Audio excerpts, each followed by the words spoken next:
Hi, this is Bernie Aydt from BPA Productions. We're a worldwide entertainment conglomerate based out of Minneapolis, Minnesota. I'd like to thank you for watching this tribute to Elvis with Paul New and the Steel City Band. Elvis himself had Colonel Parker. Paul New has me. I taught Paul everything he knows about imitating Elvis. How to come across as 170 pounds of quivering love. Now, Elvis had James Burton. Paul New has Joe Campbell. Joe is Paul's lead guitarist and put this whole show together, along with trombonist Jack Carter, who, he was a good boy, did all the charts for the band. Paul's other guitarist is his own brother, Jeff New. Jeff comes from Hawaii. I think it's a little town called Kamanawanalea, or something like that. Then there's Jerry McGee on keyboards. All the women liked him. Oh, yeah. Paul's bass player, Dave Feudner. Davy. He's also a great bass singer and Rodney Dangerfield impersonator. Sadly, he got sick, so we had Mark Slick fill in. Mark Slick did a dynamite job on bass. Let's get to the saxes. Louis Prima had Sam Butera. Paul New has Bobby Paulahan. To his friends, he's Bobby Pilashinsky, but the T is silent. And the other sax man was Twin Cities giant Rick Odell, who sadly has since passed away. Now, Paul's backup singers were led by Colleen Wold. She's a well-known Twin Cities vocalist, and the Decades, they were a well-respected gospel group of some daytime bankers who loved doing backup, just like Elvis's guys J.D. Sumner and the Stamps, and they were dynamite.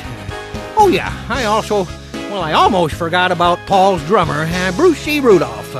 Elvis had Ronnie Tutt, Paul had Bruce. What more can I say? Oh yeah, I had a great run with Paul New. He was my number one boy. The buyers couldn't get enough of him. He's a dynamite entertainer who has worked at every level of the business, including national TV and more. Paul was huge with the state fairs. I had him in all kinds of state fairs. He was huge at Hershey Park. He also wrote the Ballad of Roberto Clemente, and he sang that at the '79 World Series, and he sang that at Cooperstown for the Willie Mays induction into the Hall of Fame. And he also wrote the song about Elvis on this video. Both have been and they continue to see success for Paul.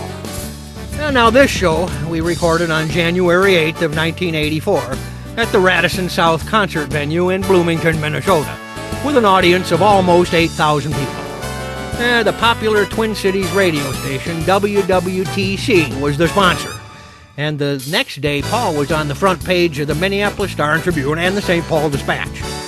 My good friend and renowned ventriloquist, Kenny Bird, he opened the show and brought the house down with his great comedy. Oh yeah, and a little side note. It turns out Prince.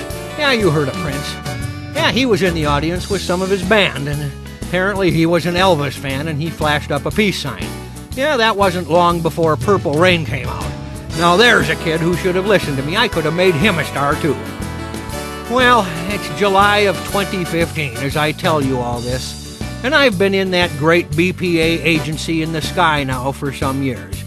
But Paul, he's still going strong after 57 years in the business. They just don't entertain audiences this way anymore. It's sad to see all of the spontaneity and fun gone from stage acts today. Paul is absolutely one of the last of the truly great entertainers. If there really is a rock and roll heaven, I have no doubt that when Paul New's day does come, he'll be fronting the band. And I don't think he's going to have to audition either.